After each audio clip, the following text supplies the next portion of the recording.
খবর 24 সাথে আপনাকে স্বাগত। নতুন নতুন খবর জানার জন্য আমাদের চ্যানেলে চোখ রাখুন। নমস্কার দর্শক বন্ধুরা, স্বাগত আমাদের এই চ্যানেলে।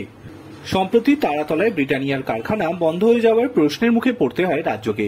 ভোটের পর যখন ট্রেনগুলি ভিন রাজ্যে পাড়ি দিচ্ছিল, তখন তাতে পরিযায়ী শ্রমিকের ভিড় দেখেও প্রশ্ন তুলেছিলেনই অনেকে।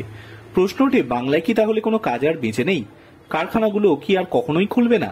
এবার সেই প্রশ্নই উঠল রাজ্যের বিধানসভায়। শুক্রবার আইএসএফ বিধায়ক নওশাদ সিদ্দিকী প্রশ্ন তোলেন, রাজ্যে কতগুলি কারখানা বন্ধ আছে আর কতজন শ্রমিক বর্তমানে ভিন্ন রাজ্যে কাজ করছেন। প্রশ্নোত্তর পর্বে নওশাদের প্রশ্নের উত্তর দেন রাজ্যের শ্রমমন্ত্রী মলয় ঘটক। মলয় ঘটক জানিয়েছেন, 2022-23 সালে রাজ্যে মোট 171টি কারখানা বন্ধ ছিল, আর 2023-24 সালে অর্থাৎ বর্তমানে রাজ্যে 169টি কারখানা বন্ধ আছে। বর্তমানে পরিযায়ী শ্রমিকের সংখ্যা কত, সেই প্রশ্নেরও উত্তর দিয়েছেন মন্ত্রী। তিনি জানিয়েছেন, বাংলায় 21,59,737 জন শ্রমিক কাজ করছেন ভিন রাজ্যে, যার মধ্যে বেশিরভাগ পরিযায়ী শ্রমিক কাজ করেন মহারাষ্ট্রে। আর কোন রাজ্যে কতজন কাজ করছেন সেই তথ্য অবশ্য প্রকাশ করা হয়নি।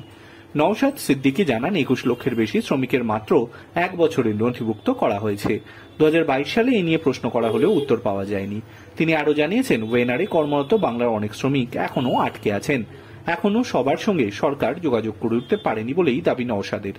মন্ত্রী মলয় ঘটক জানিয়েছেন, কেরালে ধসের ঘটনায় রাজ্যে থেকে যাওয়া 242 জন পরিযায়ী শ্রমিক আটকে আছেন, যাদের মধ্যে 155 জনের সঙ্গে যোগাযোগ করা সম্ভব হয়েছে। সমস্ত তথ্য সরকার দপ্তরে আছে বলে জানিয়েছেন তিনি। Bureau report.